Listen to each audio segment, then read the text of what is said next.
Hello friends, how are you? I hope you are doing great. So आज हम discuss करेंगे की changes in income tax act 2025 tax rule 2026।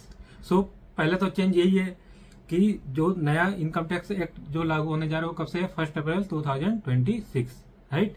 और इसमें देखो कुछ की चेंजेस हुए, कुछ ऐसे पॉइंट है जो हमें याद रखने चाहिए, है ना, इम्पोर्टेंट हैं। वो हमारे इंटरव्यू में पूछे जा सकते हैं, राइट। कहीं अगर इंटरव्यू देने जा रहे हो तो वहाँ पर आपसे इसके बारे में अगर एक भी पूछ लिया तो कम से कम आंसर कर सकते हो, राइट। सो इसमें कुछ चेंजेस हैं। देखो क्या है, एक फर्स्ट चेंज क्या है? Tax year. टैक्स ईयर का जो कंसेप्ट है वो बिल्कुल ही चेंज कर दिया गया। पहले क्या होता था? Previous year, assessment year, financial year. अब सिर्फ एक ईयर रहेगा। कौन सा ईयर? टैक्स ईयर, ठीक है। तो ये की चेंज, सबसे बड़ा चेंज तो यही है इसमें। Replace previous year, assessment year. Income earn from 1 April 2026 to 31 March 2027 fall under tax year, ठीक है। उसे जो भी इनकम 26-27 में कमाई है, अर्न की है, वो उसे उस ईयर को क्या बोलेंगे? टैक्स ईयर कहेंगे, ठीक। और देखो कुछ एग्जाम्पन्स हैं जो रिवाइज की गई हैं, वो इम्पोर्टेंट भी थी आज के दौर में, है ना। तो उसमें क्या, देखो, चिल्ड्रन एजुकेशन अलाउंस।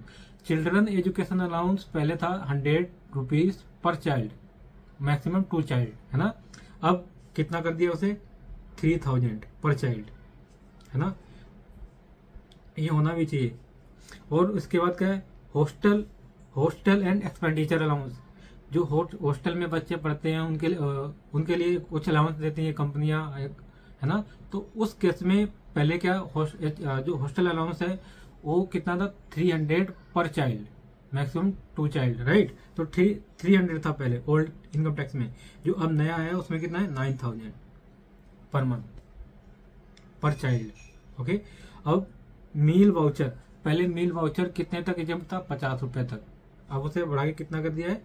200 रुपीज। इससे कर दिया गया है 200 रुपीज। और कॉर्पोरेट गिफ्ट। पहले कॉर्पोरेट गिफ्ट 5000 तक क्या था? एग्जाम्प्ट था।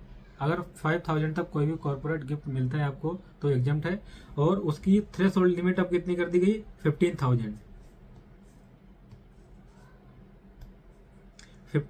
थ्रेशोल्ड लिमिट है। ड्यूरिंग द ईयर कितना? 15,000 से अप टू 15,000 तक कोई भी कॉर्पोरेट गिफ्ट मिलता है तो एग्जाम्प्ट है। अगर ऊपर 15,000 से ऊपर है तो टैक्सेबल हो जाएगा, ओके। अगर पहले क्या इसमें क्या, होम टू ऑफिस कम्यूट, मतलब होम से ऑफिस जाने में जो भी खर्चा कंपनी पे करती थी पहले, उसका कुछ अमाउंट कुछ हद तक क्या होता, एग्जाम्प्ट मान लिया जाता था, राइट। लेकिन अब क्या है, अब वो परक्यूजिट एज ए कंसिडर नहीं करेंगे, वो टैक्सेबल हो जाएगा। No longer as a perquisite. Medical loan पहले क्या था? Exempt only for specified diseases. ये सिर्फ स्पेसिफाइड डिसीज तक एग्जाम्प्ट था। लेकिन अब क्या है, जो मेडिकल लोन मिलता है कंपनी के थ्रू, वो tax exempt up to 2 lakh तक टैक्स एग्जाम्प्ट है। कितने तक? 2 लाख तक। अब उसके बाद क्या है? Salaried employ and HRI new rule. अब इसमें देखो, इसमें 4 और महानगर ऐड कर दिए गए हैं इनकम टैक्स में। जो न्यू इनकम टैक्स 2025 है, पहले कौन सा था? 4 महानगर, दिल्ली, चेन्नई, कोलकाता, मुंबई, दिल्ली, चेन्नई, कोलकाता, है ना। ये 4 थे, अब 4 और ऐड कर दिए गए। इसमें 4 कौन कौन से हैं? Metro cities, Bengaluru, Hyderabad, Pune, Ahmedabad. और पहले थी कितनी, कौन सी थी? दिल्ली,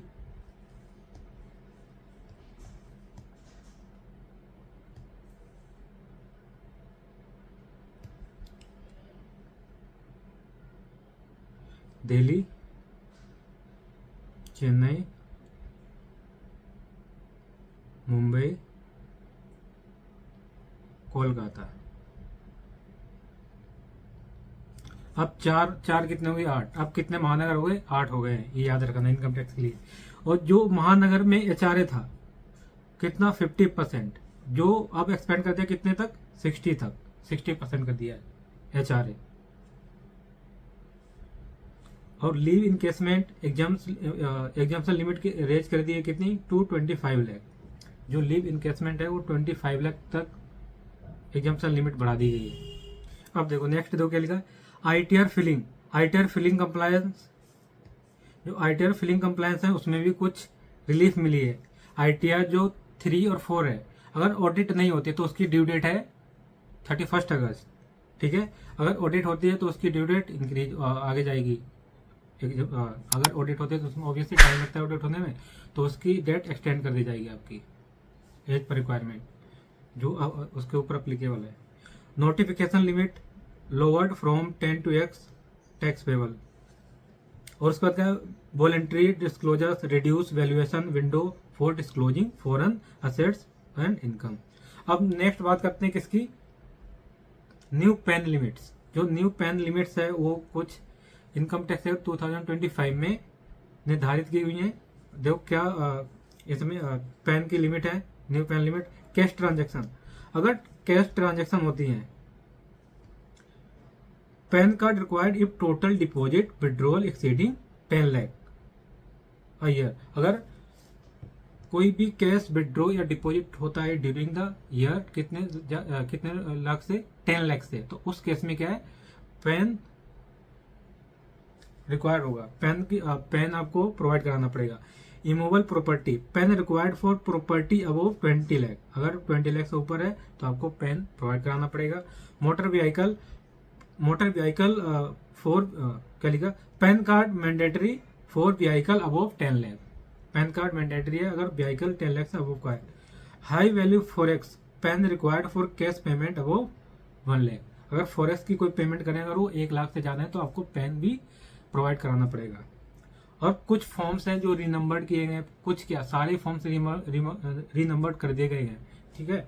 जैसे कि TDS फॉर्म 16A सैलरी का सर्टिफिकेट, और 16 फॉर्म नॉन सैलरीड फॉर्म।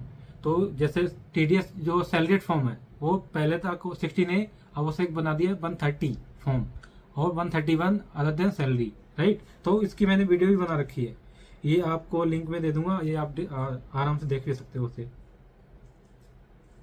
ठीक है। अब देखो नेक्स्ट क्या है, देखो next forms renamed under income tax act 2025 stream line database. अब क्या इसमें सारे फॉर्म्स रीनंबर्ड कर दिए गए हैं, जैसे 15CA 15CB 15CD इसका फॉर्म एक ही बना दिया है, फॉर्म 25, दैट्स इट, खत्म। TCS टैक्स डिडक्ट शॉर्ट में टैक्स डिडक्ट एट सोर्स में कुछ रेशनलाइजेशन किया गया है। क्या है इसमें, minor if of withdrawal education medical remittance and tour packages rationalize. और new rate TCS reduce for overseas tour करते हैं तो उस पर कुछ TCS है, उस पर रिलैक्सेशन मिला हुआ, रिलैक्सेशन दिया है न्यू इनकम टैक्स में, मतलब रिड्यूस कर दिया है TCS को। Foreign remittance and buying foreign assets, अगर फॉरेन रेमिटेंस है, अगर कोई बाय करते हैं फॉरेन असेट्स, उस पर भी TCS रिड्यूस कर दिया पहले से, ठीक है। Investment and capital gain changes, अब इसमें क्या इन्वेस्टमेंट और कैपिटल गेन में भी चेंजेस हुआ है कुछ। देखो क्या लिखा, म्यूचुअल फंड डेब्ट mutual funds gain taxes as capital gain. जो डेट म्यूचुअल फंड है उसे वो कैसे टैक्स होगा, as a capital gain tax consider करेंगे। और listed equity share and dividend duration for long term capital gain reduce to 1 year. अब इसे क्या कर दिया है, जो लिस्टेड इक्विटी शेयर और डिविडेंड है उसका जो उसके लिए जो LTCG है लॉन्ग टर्म कैपिटल गेन है वो 1 ईयर तक कर दिया गया है। Change to dividend taxation structure, अब इसमें क्या डिविडेंड टैक्सेशन स्ट्रक्चर में भी कुछ चेंजेस हुआ है, ओके। अब जो चेंजेस हुआ है अब वो नेक्स्ट वीडियो में प्रॉपर बना के डालूंगा, ठीक है। सो नेक्स्ट देखो क्या लिखा, अब नेक्स्ट देखो पॉइंट नंबर 9, क्या लिखा, प्रॉपर्टी परचेज फ्रॉम NRI। अगर कोई NRI से प्रॉपर्टी परचेज करती है उसमें क्या लिखा, reversal of mandatory tax deduction for payment of 20 lakh to streamline reporting to compliance of no NRI owned properties. So these are the changes which are applicable from 1st April 2026, okay। तो इसमें सबसे ज़्यादा important कौन से changes हैं बताओ। सबसे ज़्यादा इंपॉर्टेंट ये एग्जाम्पन्स हैं, ठीक है। एक बार इसे दोबारा रिवाइज कर लेते हैं। और क्या है, टैक्स ईयर है और HRA में अब कितने महानगर हो गए हैं, 8 है ना, दिल्ली मुंबई चेन्नई कोलकाता हैदराबाद है ना, बेंगलुरु पुणे और अहमदाबाद, ये 8 महानगर हो गया। और इन पे और पहले कितना था HRA 50%, which is expand to 60% कर दिया गया है। और उसके बाद क्या देखो, उसके बाद कुछ एग्जाम्पन थी। चिल्ड्रन एजुकेशन अलाउंस जो पहले कितना था 100 rupees per child, up to 2 child है ना, मैक्सिमम 2 चाइल्ड, और अब कितना हो गया 3000 पर चाइल्ड है ना। और उसके बाद हॉस्टल अलाउंस जिस पर कितना था 300 rupees per child, maximum 2 child, अब कितना हो गया 9000 रुपीज पर चाइल्ड। अब ऐसे मील वाउचर पहले 50 रुपीज का मिलता था, अब मिलता है कितने का मिलेगा, एग्जाम्पन कितने पे मिलेगी एग्जाम्पन 200 तक, अप टू 200। अब इसी तरह क्या है, कॉर्पोरेट गिफ्ट जो 5000 से 15,000 हो गया है। और होम टू ऑफिस कम्यूट पहले कुछ हद तक क्या था, एक एग्जाम हो जाता था, लेकिन अब क्या है 100% क्या है, no longer as a prerequisite consider नहीं करें, 100% टैक्सेबल माना जाएगा। उसे परक्यूजेट कंसिडर नहीं करेंगे, राइट। बाकी टैक्सेबल है या नहीं वो बाद में डिस्कस करेंगे। मेडिकल लोन, हम मेडिकल लोन पहले क्या कुछ सम डिसीजेस पर क्या एग्जाम था, लेकिन अब क्या हो गया अप टू 2000 तक वो क्या है एग्जाम है। ओके, तो ये चेंजेस थे जो अप्लीकेबल है from 1 April 2026। So these are main changes in income tax act 2025 which are applicable from 1st April 2026. Okay, so I hope this video will help you to increase your knowledge. So if you like this video, do like, share and subscribe. Till then, bye bye.